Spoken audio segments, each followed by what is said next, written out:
आच्छा गिबियावनो बे मोनफ्रोमबो निउस चेनेल फंबायमोनखौ गोसो गोरबोजों बरायनानै लाग्रोनाय जाबाय। जोङो मैया दाउखा बाहाय एरियायाव रुनिकाटा रेन्जनि सिङाव थानाय बेंटल जोङो स्टाफआ थांनानै जोङो दंफां आरो उइथ ट्रलि जोङो मैया एटाक खालामनानै जों बेंटलाव लाबोदों। बेसेबांसो माबानि अनजिमानि जानो हागौ?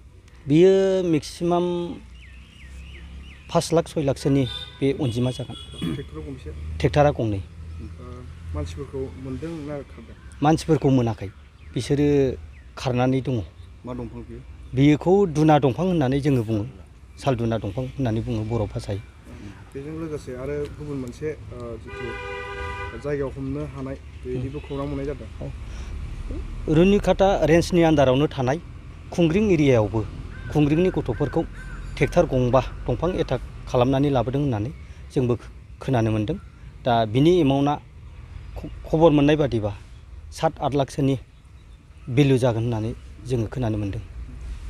नैबे समावहाय माखासे सोंथि गुबुन गुबुन आफादनिफ्राय जाबाय थायो जे हाग्रा ओनसोलनि दंफांफ्रा जोबगासिनो दङ।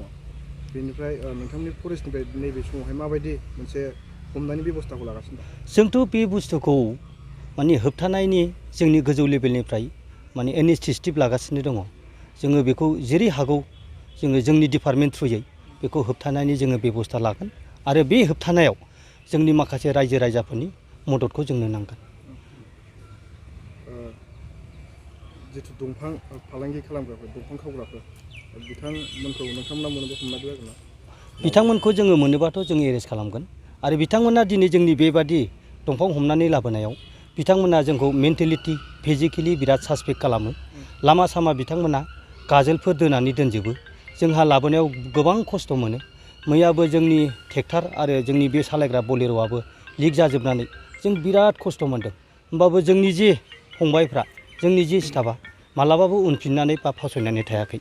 बबे हाग्रानिफ्राय लाबोनाय जादों? बेखौ दाउखा बाहायाव जोङो एटाक खालामदों आरो बे दंफाङा चिरां रिफु रिजार्भ भुटान बर्डार बे साइडनिफ्राय बे दंफांखौ बिसोरो लाबोदों। गोबां मैयाल' नङा सिगांनिफ्रायनो दासिमबो दंफां बोनाया सोलिबाय थागासिनो दं। दा ओमफ्राय बेखौ माबायदि खालामनो सानदों नोंथांमोन? जोङो बेखौ जोंनि गोजौनिफ्राय जोङो आदेश लाबाय थादों आरो गोजौनि अफिसारफ्रा बुंबाय थादों जे बेखौ होबथानायाव जोंनो साफ्रोमनिबो सुबुंफोरनि मदद नांगोन। दा बे बुस्थुखौ जोङो सानबाय थादों आरो।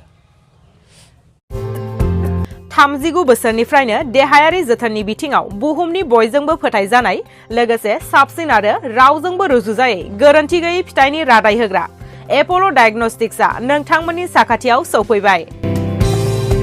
बे एप'ल' डायग्नोस्टिक सेन्टाराव थैजों सोमोन्दो थानाय गासिबो बेराम, कभिड-19 बेराम, खि, हासुदै आरो गुबुन गुबुन बेरामनि आनजाद खालामनाय जायो। नोंथांमोनहाबो आनजाद खालामजाफैनो हागोन।